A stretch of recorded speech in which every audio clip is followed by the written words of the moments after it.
कि जब आप मां शब्द लिखते हो तो मां शब्द के ऊपर एक अर्धचंद्राकार बिंदु होता है। ये ओमकार का जो अर्धचंद्राकार बिंदु है, यह बिंदु शक्ति का स्वरूप है। वहीं से ऊर्जा इस जगत में शक्ति बनती हुई आती है और वह अर्धचंद्राकार जो बिंदु है, समझ लीजिए कि मां जगदम्बा के भाल का तिलक है।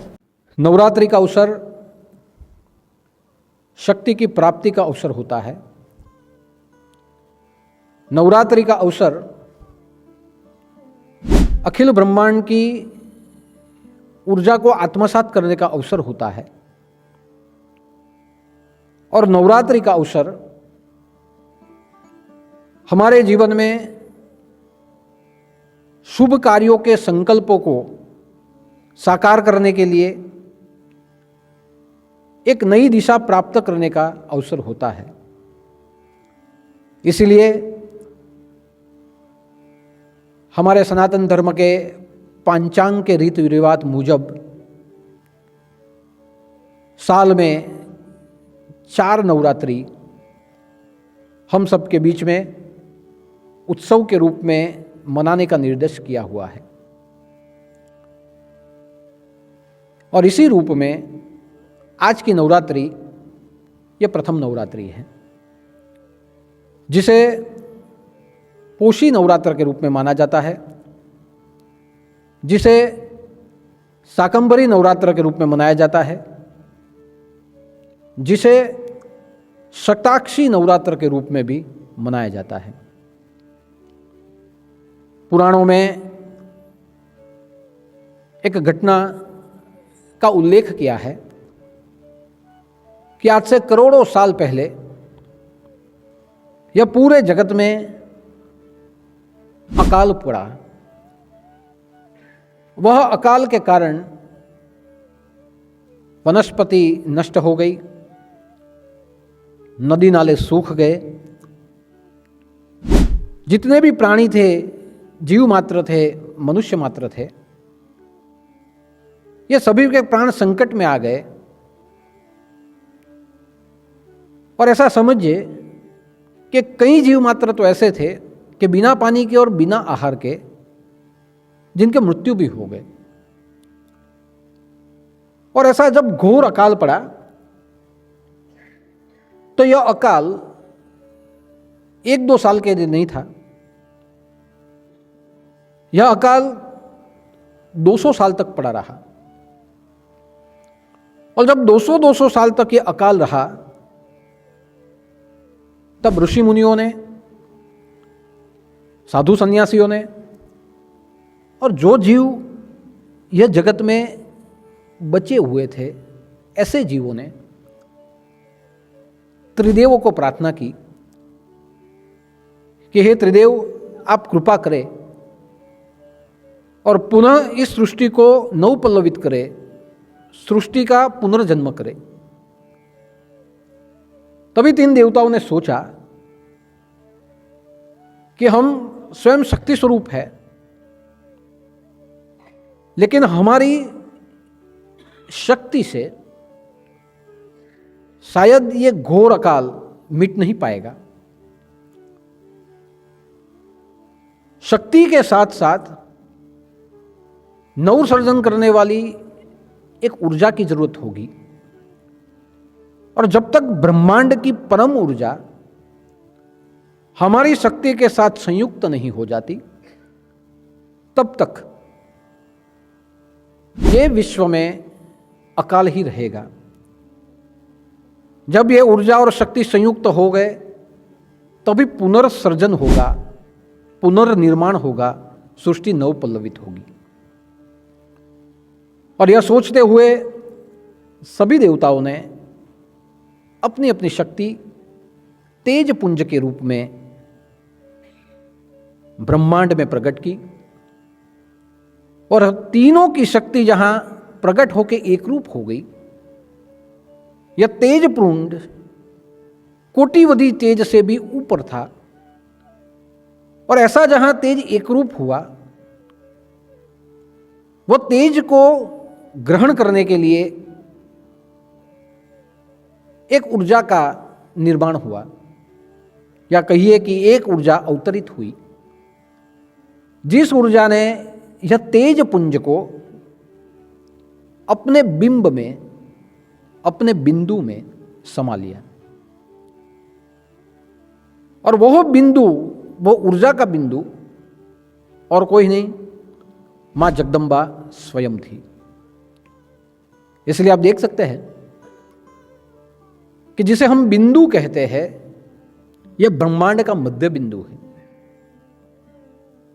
और ये जो ब्रह्मांड का जो मध्य बिंदु है, जिसने ब्रह्मा, विष्णु और महेश के तेज को अपने भीतर में धारण किया, यानी यह पूरे तेज को अपने भीतर में संभालने वाली, अपने भीतर में संचित करने वाली, और ये प्रचंड तेज उसकी किरणों को यह जगत तक पहुंचाने वाली, नियंत्रित करते हुए इस जगत पर पहुंचाने वाली परम शक्ति, जिसे कहते हैं मां जगदम्बा। और इसलिए आप देखिए कि जब आप मां शब्द लिखते हो तो मां शब्द के ऊपर एक अर्धचंद्राकार बिंदु होता है। यह ओमकार का जो अर्धचंद्राकार बिंदु है, यह बिंदु शक्ति का स्वरूप है। वहीं से ऊर्जा इस जगत में शक्ति बनती हुई आती है।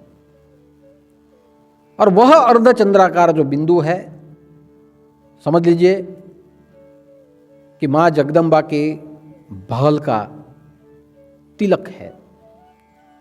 भ्रुकुटी रमी भाल सिंदूर सोहे, मदोन्मादिनी लालिमा नेत्र मोहे। कि भाल के ऊपर जो अर्धचंद्राकार बिंदु है, मदोन्मादिनी लालिमा नेत्र मोहे, कि उनकी लालिमा के ऊपर, सूर्य और चंद्र के तेज के ऊपर जिसका नियंत्रण है, ऐसा ये बिंदु मां जगदम्बा स्वयं स्वरूपा है।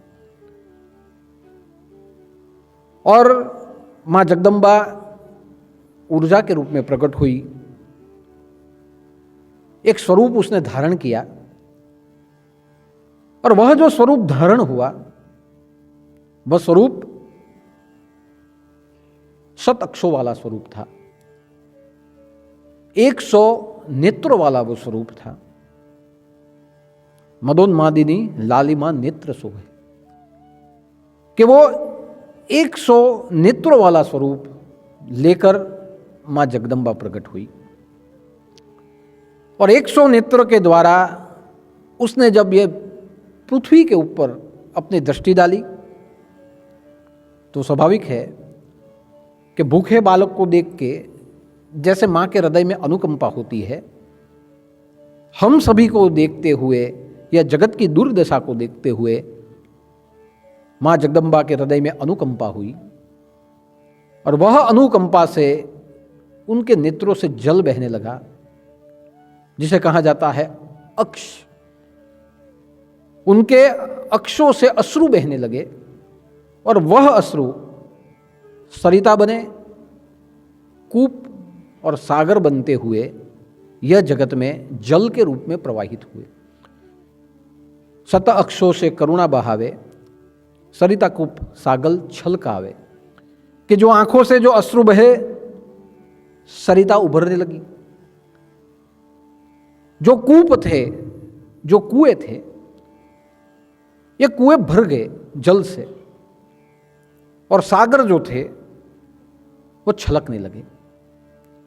और इस प्रकार से जैसे पानी का स्रोत बहने लगा, साथ साथ मां जगदम्बा ने सोचा कि अगर पानी ही बहेगा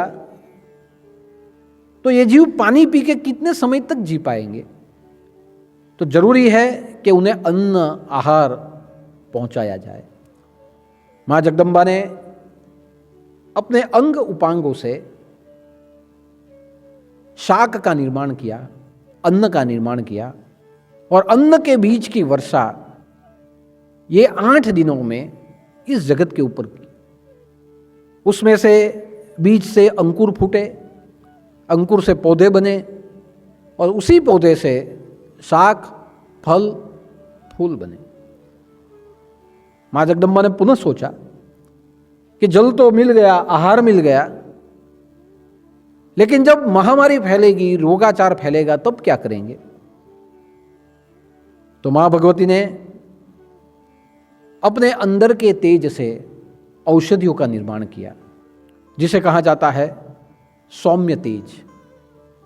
अपने सौम्य तेज से औषधियों का निर्माण किया, और वही औषधि आज हम जड़ी बूटी के रूप में, औषध के रूप में, दवा के रूप में हमारे जीवन में उसका हम उपयोग करते हैं। तो इस प्रकार मां जगदम्बा ने पूरे विश्व को नवपल्लवित किया, सभी जीवों को अन्न और आहार पहुँचाए, सभी प्राणी मात्र के लिए वनस्पति और औषध की व्यवस्था की। और ऐसा महान कार्य करते हुए मां भगवती ने त्रिदेवों को कहा कि अब मुझे किसी एक निवास स्थान पे निवास करने की अनुमति दीजिए। मेरे सतअक्षों से मैंने पूरी प्रकृति का निर्माण कर दिया है। सूर्य और चंद्र और बाकी जितने ब्रह्मांड के जितने भी ग्रह हैं, उसका भी मैंने नियंत्रण किया है। रात और दिन के जो चक्र चलते हैं, उसी को भी मैंने क्रमबद्ध रूप में समय, क्षण, पल और विपल की गिनती के हिसाब से मैंने उसकी व्यवस्था कर दी है। अब मुझे विश्राम चाहिए, अब मुझे निजानंद चाहिए, तो मुझे अनुमति दीजिए। त्रिदेवों ने अनुमति दी।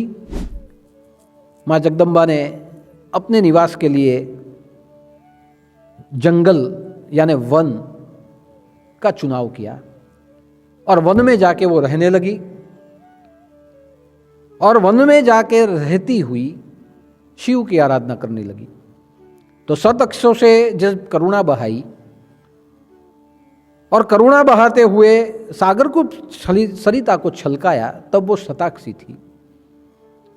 साथ साथ अपने अंग उपांगों से शाक और अन्न को उत्पन्न किया, तब यही जगदम्बा शाकंभरी रूप में प्रकट हुई। वन शंकरी बन के जब वन में निवास उसने कर दिया, तो वो वन शंकरी बनी। और जब यह पूरे विश्व में पुनः जब दुर्गमासुर ने अपनी शक्ति का दुरुपयोग करते हुए पूरे विश्व को त्रस्त कर दिया,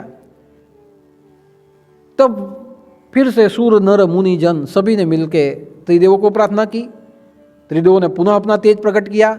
उस तेज, ये तेज पुनः एक ऊर्जा के अंदर केंद्रित हो गया, और वही ऊर्जा से जो प्रकट हुई, वो प्रकट होने वाली जगदम्बा रक्तदंतिका कहलाई। रक्तदंतिका का विकराल रूप धारण किया, और अटाट हास्य करती हुई दुर्गमासुर की जितनी भी सेना थी, उसे अपनी दांतों में चबाती गई, और चबाते हुए जो रक्त था, वो रक्त को वो पीती गई। और ऐसा वेदों ने कहा है कि जब वो रक्तदंतिका बनी, तो उनकी जितनी रक्त पंक्तियां थी, वो अनार के दाने के जैसी लाल लाल हो गई। उतना रक्त मां भवानी ने असुरों का पिया, असुरों को मारा, तब उसका स्वरूप रक्तदंतिका का हुआ। और तब वो काली कहलाई, महाकाली कहलाई, छिन्न मस्त्रा कहलाई, रक्तदंतिका कहलाई। यानी आप देख सकते हैं कि जब जब जरूरत पड़े, यह विश्व के जीव मात्र को, तब तब देवताओं को भी जीवों के पालन पोषण करने के लिए मां भगवती की सहायता की आवश्यकता पड़ती है। यानी एक तरह से कहा जाए तो मां भगवती ये क्रिया शक्ति है, और जितने भी देवता है, ये सभी देवता ज्ञान शक्ति है। ज्ञान शक्ति से क्रिया शक्ति कार्य करती है, और जब ज्ञान शक्ति और क्रिया शक्ति से जब कार्य हो जाए, तो यह सभी कार्य विश्व उत्थान के कार्य बन जाते हैं। इसलिए आप चाहे उसे जगदम्बा कहे, उसे आप दुर्गा कहे, छिन्नमस्त्रा कहे, रक्तदंती का कहे, शताक्षी कहे या बनशंकरी कहे, ये सभी रूप वही तेज पुंज के रूप है जिसे हम अर्धचंद्राकार बिंदु कहते हैं, जिसे हम बीज का चंद्र कहते हैं, जिसे हम शक्ति का केंद्र स्थान कहते हैं।